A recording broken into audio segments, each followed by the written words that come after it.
নমস্কাৰ সকলোকে ভোগালী বিহুৰ বহুত বহুত শুভকামনা জনালোঁ অসমৰ ৰাইজে উলহ মালহেৰে ভোগালী বিহু উদযাপন কৰক আৰু আমাৰ জাতীয় জীৱনৰ শান্তি সম্প্ৰীতি সমন্বয়ক আকৌ এবাৰ জগত সভালৈ লৈ যাওক তাকে কামনা কৰিছোঁ অলপ আগতে মই আমাৰ গুৱাহাটীৰ খানাপাৰা ভেটেনাৰী ফিল্ডলৈ গৈছিলোঁ তাতেও ভোগালী মেলা অনুষ্ঠিত কৰা হৈছে ৰাইজ আহিছে পিঠা পনা দৈ ক্ৰীম সকলোৱে আনন্দ উৎসাহেৰে ক্ৰয় কৰিছে যোৱাকালি মই ৰহাৰ আমনিশিলা গাঁৱতো গৈছিলোঁ খুব সুন্দৰকৈ ৰাইজে তাতে ভেলাঘৰ সজাইছে আৰু শিল্পীয়ে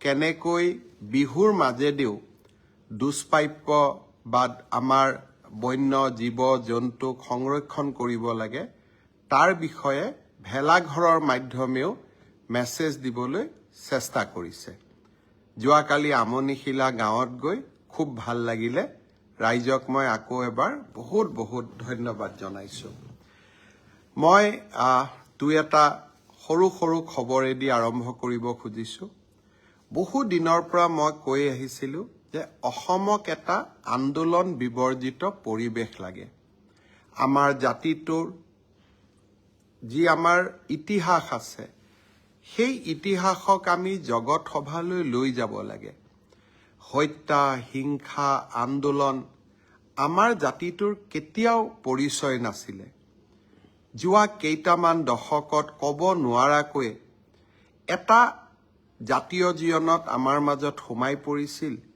যে আমি আন্দোলন কৰিব লাগে আৰু আমাৰ মাজৰ প্ৰায় একাংশই হত্যা হিংসাটো নামি পৰিছিলে 2021 চনৰ পৰা আমি অসমত এটা পৰিৱেশ নিৰ্মাণৰ কাৰণে চেষ্টা কৰিছিলোঁ যাতে আমি অসমখনক পুৰণা অসমখন আকৌ এবাৰ ঘূৰাই পাওঁ শান্তি সম্প্ৰীতি ইজনৰ লগত সিজনৰ মিলা মিছা কটু বাক্য নহয় মিঠা মাত এক পুৰণি অসমখন যিখন অসম আমি কিতাপ কাগজত পঢ়িছিলোঁ আৰু লাহে লাহে সঁচা অৰ্থত সেই পৰিৱেশটোলৈ আমি ঘূৰিও আহিছোঁ আৰু তাৰ কাৰণেই এইবাৰ পৃথিৱীৰ আটাইতকৈ প্ৰভাৱশালী বাতৰি কাকত নিউয়ৰ্ক টাইমছে আমাক কি উপহাৰ দিলে নিউয়ৰ্ক টাইমছে তেওঁলোকে এইবাৰ প্ৰকাশ কৰিছে যে বিশ্বৰ 52টা ডেষ্টিনেশ্যনত 52টা পৰ্যটনস্থলীত এই বছৰ ৰাইজ যাব লাগে চাব লাগে আৰু এই 52টাৰ ভিতৰত তেখেতসকলে অসমক ৰাখিছে ৪ৰ্থ নম্বৰ এয়া কোনো ৰাষ্ট্ৰীয় বাতৰি কাকত নহয় এয়া কোনো আমাৰ দেশৰ ৰাজ্যৰ বাতৰি কাকতো নহয় কাৰ বাতৰি কোনে লিখিছে নিউয়ৰ্ক টাইমছে আৰু কি লিখিছে যে অসমত এই কাৰণেই যাব লাগে কাৰণ তাত কাজিৰঙা আছে তাত মানস আছে এতিয়া কাজিৰঙা গড় হত্যাৰ কাৰণে চোৰাং চিকাৰীৰ কাৰণে জনপ্ৰিয় নহয় এতিয়া কাজিৰঙা এশিঙীয়া গড় আৰু আমাৰ সমাজে কাজিৰঙাক যি সুৰক্ষিত কৰিলে তাৰ বাবে কাজিৰঙা আজি জগত সভালৈ গ'ল চৰাইদেউ মৈদামক আজি বহু বছৰ পিছত প্ৰধানমন্ত্ৰী নৰেন্দ্ৰ মোদীৰ প্ৰচেষ্টাত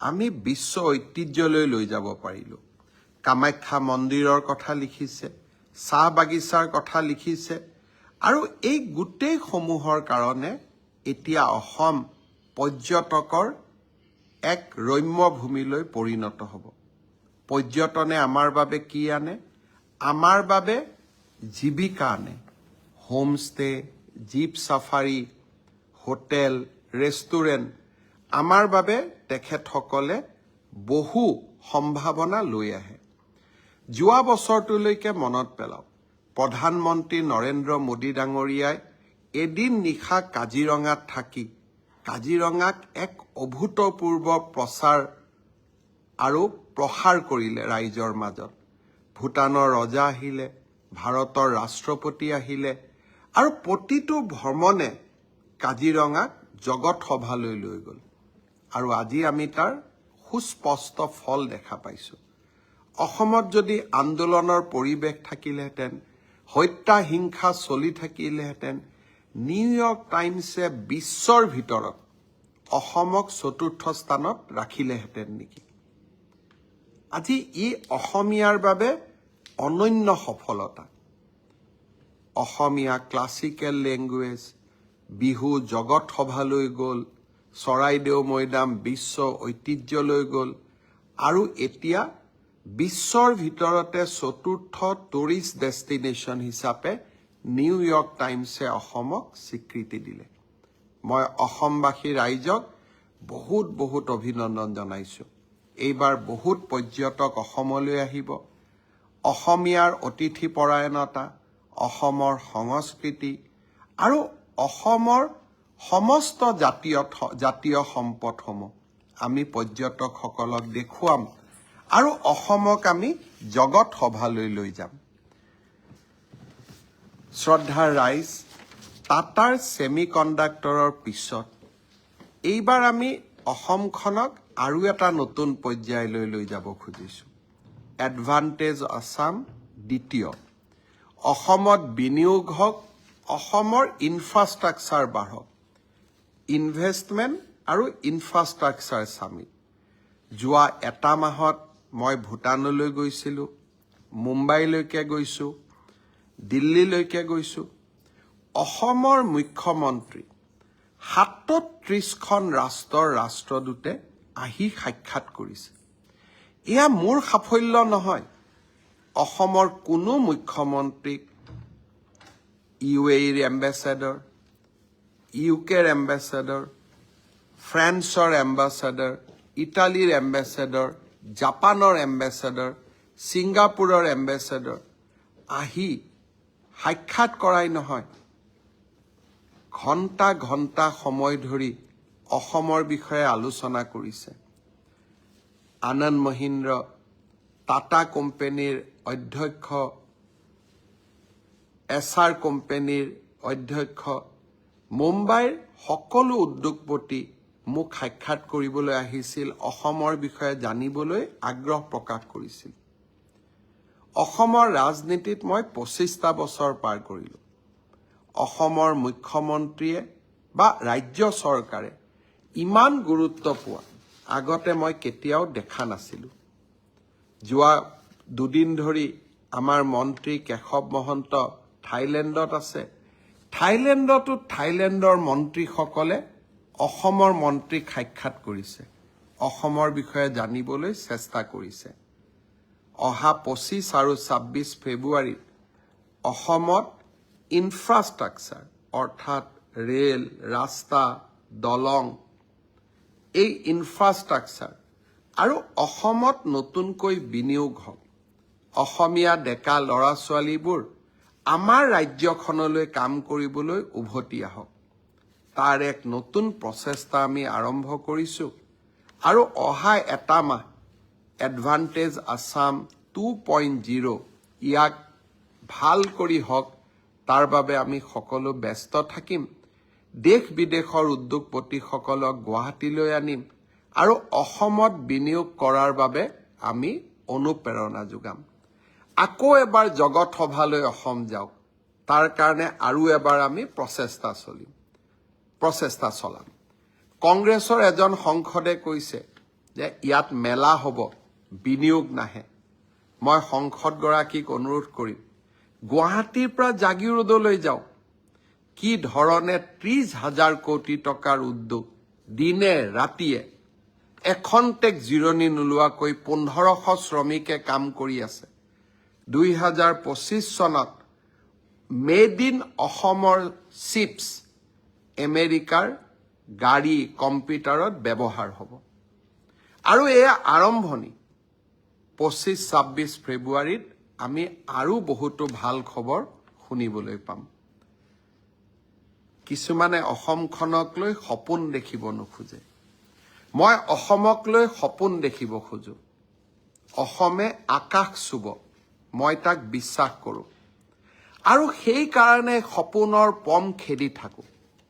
আৰু যেতিয়ালৈকে সপোনবোৰ সিদ্ধিত পৰিণত নহয় তেতিয়ালৈকে কৰবাত যেন আৰু কিবা অলপ বেছিকৈ কৰোঁ, আৰু অলপ কৰবাত কষ্ট বেছিকৈ কৰোঁ, পৰিশ্ৰম বেছিকৈ কৰোঁ, সপোনবোৰ সিদ্ধি হওক, সেই কল্পনা, সেই আশা বুকুত লৈ আমি সকলো জীয়াই থাকোঁ। মই বিশ্বাস কৰোঁ কংগ্ৰেছৰ সাংসদ বা আনসকলৰ নিৰাশাৰ বিপৰীতে আমি অসমখনক একেলগে লগ হৈ আমি আশাৰ সৰগ ভূমিলৈ ৰূপান্তৰ কৰিম। আৰু মই বিশ্বাস কৰোঁ আমাৰ অসমৰ যুৱ প্ৰজন্মই অসমখনক আশা আকাংক্ষাৰ এক সপোন ভূমিলৈ ৰূপান্তৰ কৰিব। আৰু যুৱ প্ৰজন্মৰ আশাক আমি এনেকৈয়ে আগবঢ়াই লৈ যাম। আজি অসমৰ যুৱ প্ৰজন্মই নতুন অসমৰ সপোন দেখিছে। কেইদিনমান আগত মাত্ৰ এডিআৰই পৰীক্ষা হৈ গৈছিলে। ৰিজাল্ট দিব ফেব্ৰুৱাৰীৰ শেষ সপ্তাহত নহলে মাৰ্চৰ প্ৰথম সপ্তাহত। শিক্ষক নিযুক্তিৰ প্ৰক্ৰিয়া চলি আছে। ৫,৫০০ শিক্ষক নিযুক্তিৰ প্ৰক্ৰিয়া চলি আছে। কিন্তু মই থমকি ৰোৱা নাই। ৫,৫০০ নিযুক্তিৰ প্ৰক্ৰিয়া চলি থকাৰ সময়তে নতুনকৈ আকৌ ৪,৫০০ পদৰ আমি বিজ্ঞাপন দিলোঁ। এটা এডিআৰই পৰীক্ষাৰ ফলাফল দিম আৰু লগে লগে নতুন পদৰো আমি বিজ্ঞাপন মুকলি কৰি দিম। আশা স্তব্ধ হ'ব নোৱাৰে। আমাৰ সপোনবিলাকক আমি পম খেদি থাকিম। আৰু যিসকলে চৰকাৰী কৰ্মসংস্থাপন নাপাব তেওঁলোকৰ কাৰণে মুখ্যমন্ত্ৰীৰ আত্মনিৰ্ভৰ অসম, ছেমি কণ্ডাক্টৰৰ দৰে অজস্ৰ উদ্যোগ আমি সকলোৰে বাবে এখন সপোনৰ অসম ভূমি আমি নিৰ্মাণ কৰিম। নতুন বছৰৰ আৰম্ভণিতে অলপ আশাৰ কথা কৈছোঁ। অসমত নিৰাশাৰ কথা কোৱা মানুহ বহুত আছে। তেওঁলোকৰ পৰা অলপ ব্যতিক্ৰমত গৈ মই সদায় আশাৰ বাণী মানুহৰ মাজত বিতৰণ কৰিব খোজো। কোনোবাই কৈছে ফ্লাইঅভাৰ বনালে কি হ'ব? যদি ফ্লাইঅভাৰ বনালে একোৱেই নহয় তেতিয়াহ'লে মুম্বাইত কিয় ফ্লাইঅভাৰ হৈ আছে? দিল্লীত কিয় ফ্লাইঅভাৰ হৈ আছে? ফ্লাইঅভাৰ এখন হোৱাৰ পিছত চানমাৰীৰ পৰা গণেশগুৰিলৈ কিমান সোনকালে আহিব পাৰোঁ। আজি ফ্লাইঅভাৰ এখন হোৱাৰ পিছত আমি বিমান কোঠলৈ যাওঁতে আমাক কিমান সময় লাগে। আৰু ফ্লাইঅভাৰখন হোৱাৰ কাৰণে মালিগাঁও চাৰিআলিৰ যান জঁটৰ পৰা ৰাইজ মুক্ত হোৱা নাই নেকি? আৰু ফ্লাইঅভাৰ অকল গুৱাহাটীতে বনা নাই। তেজপুৰৰ মিছন চাৰিআলিৰ পৰা, লখিমপুৰৰ পৰা, ডিব্ৰুগড়ৰ পৰা যোৰহাটলৈ, যোৰহাটৰ পৰা ডিফুলৈ এখন নতুন অসম। যিসকলে কল্পনাও কৰা নাছিল যে কৰি দিব পাৰিব জানো, আমি কৰি দেখুৱাইছোঁ। আৰু তাৰ কাৰণে তেওঁলোক আজি হতাশাত আবদ্ধ। জুলাই মাহত গুৱাহাটীৰ বিমান কোঠৰ নতুন টাৰ্মিনেল মুকলি হ'ব। আৰু এই টাৰ্মিনেল ভাৰতৰ ভিতৰতেই ধুনীয়া টাৰ্মিনেল হ'ব। গুৱাহাটী, উত্তৰ গুৱাহাটীৰ দলং শুভ উদ্বোধন হ'ব। আৰু তাৰ লগতেই মৰিগাঁও দলঙৰ মাজত, দৰঙৰ মাজত দলং হ'ব। কাজিৰঙাত এলিভেটেড কৰিডৰ হ'ব। গহপুৰ, নুমলীগড়ৰ মাজত সুৰংগ হ'ব। আৰু শিলচৰ আৰু গুৱাহাটীৰ মাজত এক্সপ্ৰেছ হাইৱে হ'ব। আৰু এই গোটেইবোৰ কাম আমি কৰি দেখুৱাম। আপোনালোকে মাত্ৰ আমাক সহায় কৰিব। শ্ৰদ্ধাৰ ৰাইজ, ৰাস্তাৰ কথা পাতিছিলোঁ। ৰাস্তাৰ কথা পাতি থাকোঁতে মোৰ মনত এটা নতুন আইডিয়া আহে। ৰাস্তাত যে আমি গাঁতবিলাক দেখা পাওঁ, এই গাঁতবিলাক যদি আপোনালোকে ফটো মাৰি এটা এপত দিয়ে, PWD ডিপাৰ্টমেণ্টে সেই এপটো চাই আৰু লগে লগে গাঁতবোৰ মাৰি দিয়ে, কিমান ধুনীয়া লাগিব। তেনেকুৱা এটা আমি এপ খুলিব পাৰোঁ নেকি? সমগ্ৰ ৰাজ্যখনত নহ'লেও গুৱাহাটী, তেজপুৰ, যোৰহাট, ডিব্ৰুগড়, শিলচৰ এই 5খন চহৰত বাবে আৰম্ভণি পৰ্যায়ত আমি এটা এপ খুলিম, য'তে ৰাস্তা গাঁত দেখিছো আপোনালোকে তাৰ পৰাই ফটো তুলিব আৰু আপোনালোকে তাতেই সেই জায়গাটোৰ সংকেত দিব, যাক আমি লেটিচিউড বুলি কওঁ বা আমি তাৰ জিঅ' ফেন্সিং বুলি কওঁ। সেই জায়গাখিনিৰ জিঅ' ফেন্সিং কৰি দিয়াৰ লগে লগে PW ডিপাৰ্টমেণ্টে এপটোত গম পাব, অমুক জেগাত ৰাস্তাৰ গাঁত হৈছে, আৰু 2 দিনৰ ভিতৰতে গৈ গাঁতটো মাৰি দিব। ভাল নালাগিব জানো?